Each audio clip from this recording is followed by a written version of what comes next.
Hello student. हम लोग previous वाले लेक्चर में हम लोगों ने क्वेश्चन नंबर ग्रुप बी का क्वेश्चन नंबर 11 तक डिस्कस किए थे। ठीक है, इस लेक्चर में हम लोग डिस्कस करने वाले हैं क्वेश्चन नंबर 12 से। ठीक है, उधर जो है अभी तक आपको मॉडल सेट का 4 लेक्चर ये 5वां लेक्चर है, तो आपको लेक्चर वाइज मिलेगा वीडियो, और लेक्चर वाइज देखोगे तो एक मॉडल सेट का पूरा कंप्लीट वीडियो आपको मिल जाएगा। समझ में आया? तो ये जो है लेक्चर नंबर 5 है, और लेक्चर नंबर 5 में हम लोग डिस्कस करेंगे क्वेश्चन नंबर 12 से। ठीक है, 12 में ये बोल रहा है कि difference between drop and delete command. बोला ये जा रहा है कि ड्रॉप कमांड और डिलीट कमांड में क्या अंतर है। ठीक है, तो बहुत सिंपल सी डिफरेंस है कि डिलीट कमांड जो होता है ना, वो टेबल के रिकॉर्ड को डिलीट करता है, टेबल को डिलीट नहीं करता है। टेबल जैसे वैसे बना रहेगा, टेबल के अंदर जो रिकॉर्ड रहेगा वो उसको डिलीट करेगा। और ड्रॉप कमांड क्या करता है, टेबल को डिलीट करता है। जैसे मान लो एक बिल्डिंग बना हुआ है, तो बिल्डिंग के अंदर जो कुछ भी रखा हुआ है, जो आपका जो भी आप रखे हो प्रॉपर्टी, जैसे चेयर बेंच है ना, कुर्सी बोर्ड, इस क्लासरूम में है मान लो, तो अगर इसमें डिलीट कमांड लगाएंगे तो बेंच चेयर बोर्ड सब निकल जाएगा, सब डिलीट हो जाएगा, लेकिन क्लासरूम रूम वैसा ही रहेगा। आप इसमें अगर ड्रॉप कमांड लगाओगे तो पूरा रूम बिगड़ जाएगा, मतलब पूरा रूम डिस्ट्रॉय हो जाएगा। तो ड्रॉप और डिलीट में यही डिफरेंस है कि डिलीट टेबल के रिकॉर्ड को डिलीट करता है, टेबल को डिलीट नहीं करता है। बहुत सारे ऐसे बोलते हैं कि टेबल को डिलीट करता है, लेकिन जब इसको प्रैक्टिकली समझोगे तब समझ में आएगा। जैसे देखो, आपको प्रैक्टिकली बताते हैं। इसमें देखो, एक टेबल बना हुआ है और इस टेबल का नाम है स्टूडेंट। यह स्टूडेंट नाम का टेबल बना हुआ है, स्टूडेंट। इसमें रोल नंबर है, रोल नंबर,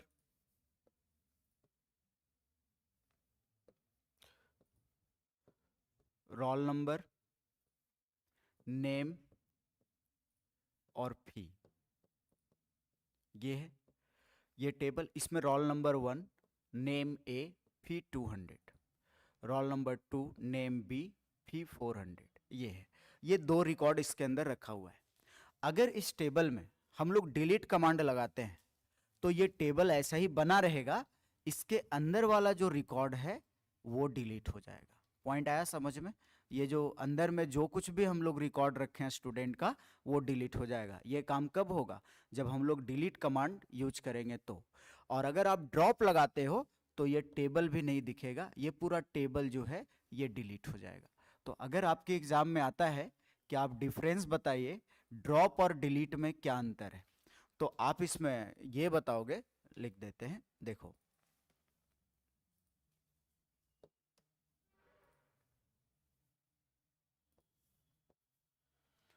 इसमें आप ये लिखोगे, देखो यहां पे डिलीट और ड्रॉप में डिफरेंस पूछा जा रहा है। तो एक कॉलम बनाओगे डिलीट का, डिलीट, और एक कॉलम बनाओगे ड्रॉप का, ड्रॉप। ठीक है, पहला तो ये है कि डिलीट कमांड जो है ना, ये डीएमएल कमांड है। ठीक है, और ड्रॉप कमांड जो है वो डीडीएल कमांड है। ठीक है, तो पहला पॉइंट हम लोग ये लिख लेंगे, ठीक है, कि दिस कमांड, या फिर ऐसे लिख सकते हो, it is a DML command. DML command, ये कौन सा कमांड है?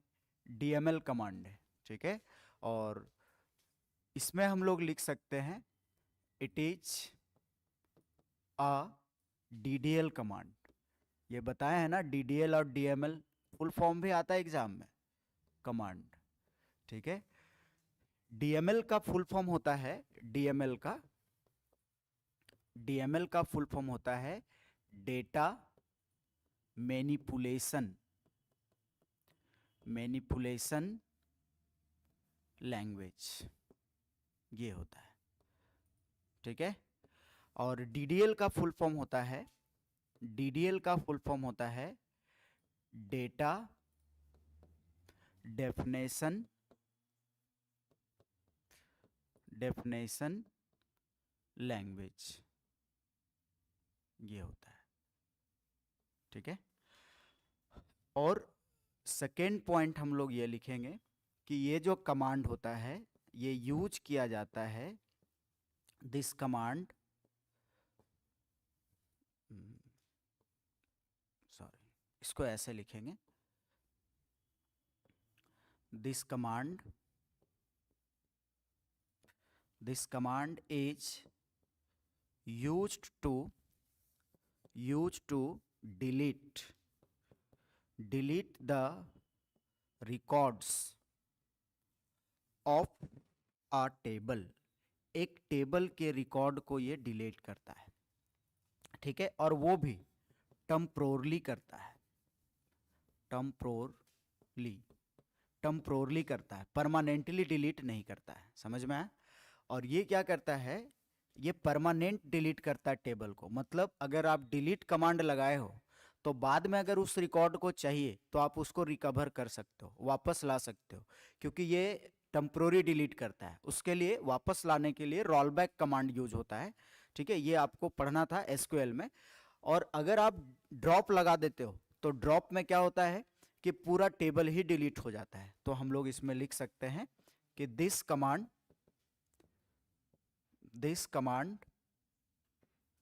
is used to delete the table। ये पूरा टेबल को ही डिलीट करता है, delete the table permanently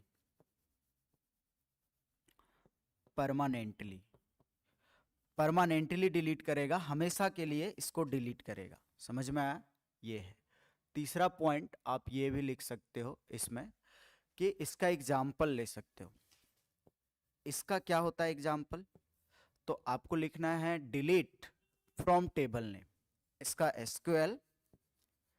SQL delete from table name. तो टेबल नेम है स्टूडेंट, तो स्टूडेंट लिख देंगे। तो ये क्या करेगा, टेबल स्टूडेंट नाम के टेबल में जितना भी रिकॉर्ड होगा वो सारे रिकॉर्ड को डिलीट कर देगा। और अगर यहाँ पे आप लेते हो एग्जाम्पल एसक्यूएल ड्रॉप, आपको लिखना पड़ेगा एसक्यूएल ड्रॉप टेबल, और टेबल का नाम, टेबल नेम क्या है, स्टूडेंट, तो स्टूडेंट सेमीकोलन। तो ये क्या करेगा, पूरा टेबल के रिकॉर्ड को डिलीट, पूरा टेबल को डिलीट कर देगा। तो पूरा अगर टेबल को डिलीट करना है तो उसके लिए ड्रॉप टेबल, टेबल का नाम लिख दो। डिलीट सिर्फ टेबल नहीं डिलीट करना है, टेबल के अंदर वाले रिकॉर्ड को डिलीट करना है। तो लिखो डिलीट फ्रॉम स्टूडेंट, तो डिलीट हो जाएगा। आया स्टूडेंट समझ में? और ये जो था ना, ये आपका क्वेश्चन नंबर जो है वो 12 है। ये क्वेश्चन नंबर 12 का आंसर है आपका, क्वेश्चन नंबर 12 समझोगे। क्वेश्चन नंबर 12 ये ग्रुप बी का ग्रुप बी का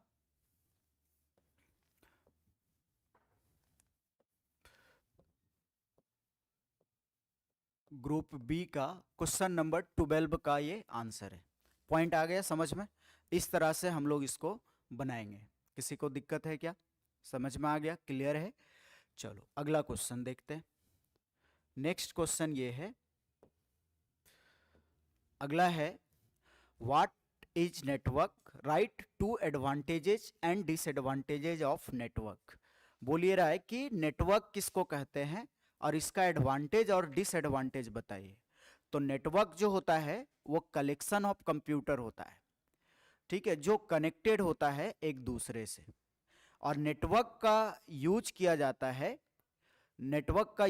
जाता है डेटा को शेयर करने के लिए। अगर आप कोई भी डेटा को एक जगह से दूसरे जगह भेजना चाहते हो तो आप नेटवर्क का यूज करोगे। समझ में आया? ठीक है, तो देखो ये क्वेश्चन नंबर 13 का आंसर आपको बता रहे हैं। बोलिए रहा है कि what is network, right 2 advantages and disadvantages of network, ये बोल रहा है। तो बहुत आसान है इसका, देखोगे हम लोग इसको अच्छे से डिफाइन कर सकते हैं और पढ़े भी हैं अच्छे से। तो हम लोग इसमें लिख सकते हैं, चलो इसमें हम लोग ये लिख सकते हैं कि नेटवर्क पहला तो क्वेश्चन नंबर 13 है ग्रुप बी का। ग्रुप बी का 13 नंबर क्वेश्चन है, ठीक है। ग्रुप बी का 13 नंबर क्वेश्चन है। पहला बोला है नेटवर्क किसको कहते हैं, तो नेटवर्क में हम लोग लिख लेंगे कि network is a collection of computers और other devices. Network network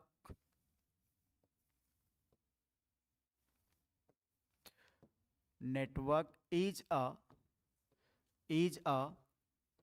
collection of computers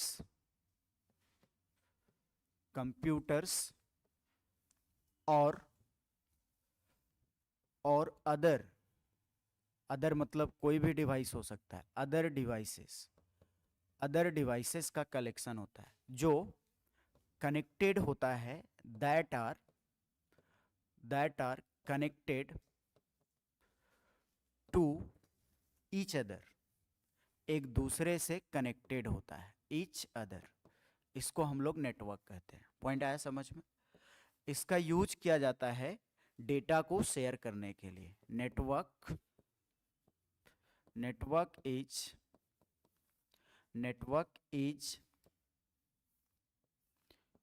is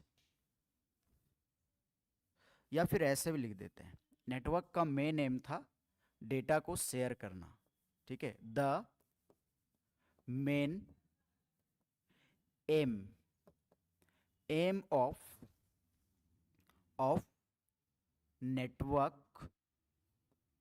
network is sharing of data को शेयर करने का इसका मेन एम था। शेयरिंग ऑफ डेटा या रिसोर्सेस लिख देते, रिसोर्सेस में सब आ जाएगा। शेयरिंग ऑफ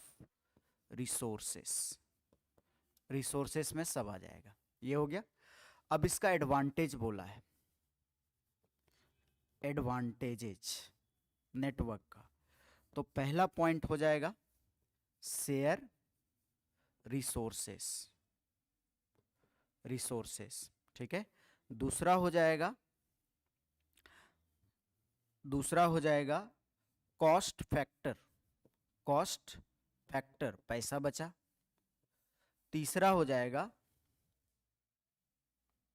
तीसरा शेयर सॉफ्टवेयर। दो ही बोला था लेकिन हम 3 लिख दिए, ठीक है।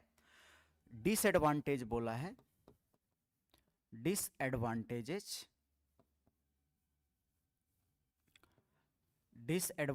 में क्या हो जाएगा, तो डिसएडवांटेजेज में पहला हो जाएगा सिक्योरिटी कंसर्न्स,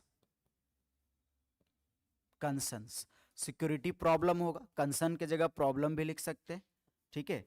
और लैक ऑफ रोबोटनेस ये होता है, ठीक है। तो ये सब इसका प्रॉब्लम है। और भी होता है वायरस एंड मालवेयर, ठीक है, और भी होता है। तो 2 बोला है तो 2 लिख दिए। ये था क्वेश्चन नंबर 13 का आंसर। ये 3 मार्क्स में पूछा है, पहले डेफिनेशन फिर एडवांटेज और डिसएडवांटेज, ये लिख दिए, कंप्लीट हो गया। समझ में आया? इस तरह से हम लोग बनाएंगे। अब देखो अगला क्वेश्चन क्या बोला है। अगला क्वेश्चन ये है, state De Morgan's law, verify one of the De Morgan's law using truth table. पहले लिखना है कि डिमॉर्गन्स लॉ का स्टेट बताइए और इसको एक को प्रूफ करके बताइए कि दोनों बराबर है कि नहीं। तो देखो ये क्वेश्चन नंबर 14 है, ठीक है। क्वेश्चन नंबर 14, तो क्वेश्चन नंबर 14 का, ठीक है, क्वेश्चन नंबर 14 का आंसर डिमॉर्गन्स लॉ बोला है। तो हम लोग आंसर में ये लिखेंगे, आंसर में दीज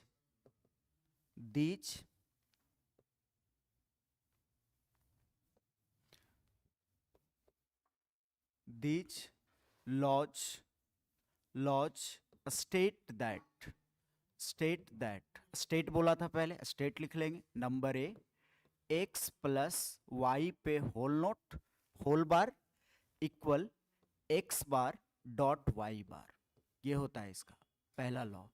दूसरा लॉ होता है इसी का डुअल फॉर्म, x वाई पे whole bar x dot y पे whole bar equal x bar plus y bar, ये होता है। तो ट्रुथ टेबल से बोला है तो प्रूफ एक को करना है, प्रूफ पहला नंबर को, ए नंबर को प्रूफ करेंगे। तो लिखेंगे एक्स प्लस वाई पे whole bar equal x bar dot Y bar, ये लिख लेंगे। अब देखो नंबर ऑफ वेरिएबल कितना है, 2 है, तो 2 कॉलम बना लेंगे इस तरह से बॉक्स, ठीक है, एक्स वाई ये बना लिए। अब आप लोग सबको पता है कि x में जो है 2 बार 0 और 2 बार 1 ये रखना है।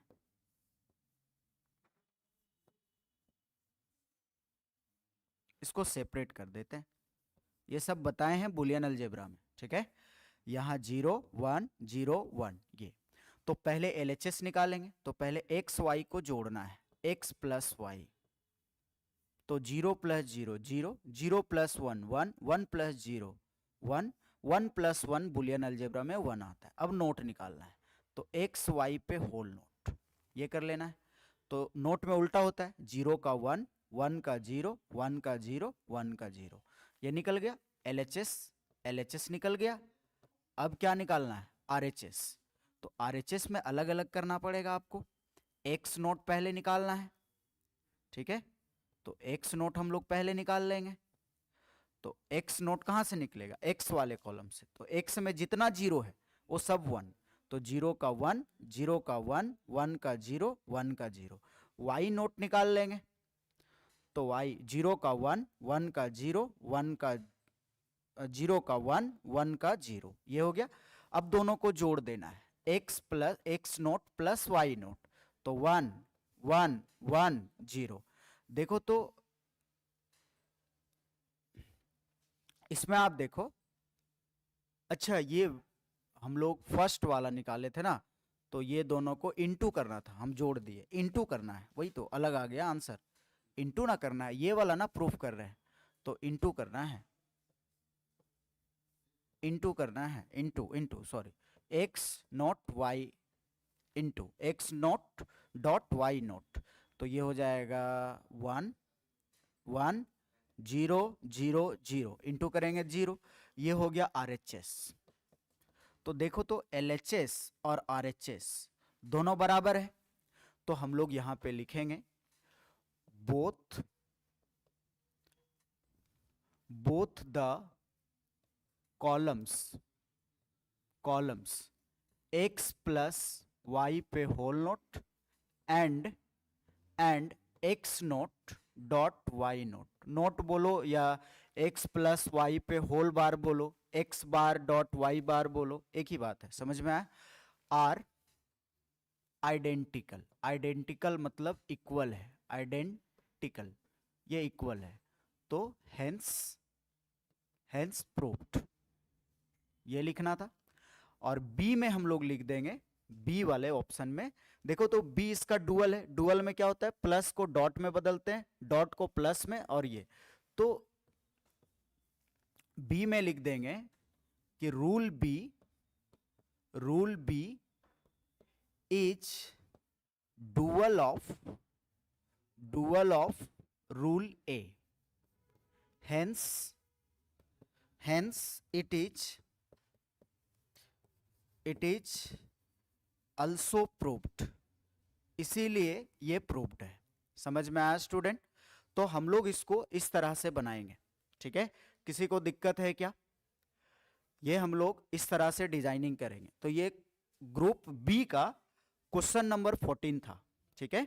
अब समझोगे, देखो पहला आपको आंसर बताए, ग्रुप बी का 12 का आंसर, फिर बताया आपको 13 का आंसर, फिर बताया आपको 14 का आंसर, 3 क्वेश्चन का आंसर आज बताए हैं, ठीक है। अब आप इसमें समझोगे, ये ग्रुप बी का हम लोग कंप्लीट कर चुके हैं। ग्रुप बी में 14 क्वेश्चन पढ़ना था, पूरा 14 का आंसर बता चुके हैं, यहां से लेकर के यहां तक, ठीक है।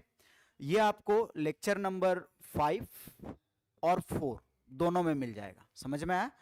अब हम लोग अगले लेक्चर से हम लोग पढ़ेंगे ग्रुप सी के बारे में, तो ग्रुप सी डिस्कस करेंगे, इसका 2 लेक्चर लगेगा, फिर मॉडल सेट 1 कंप्लीट हो जाएगा।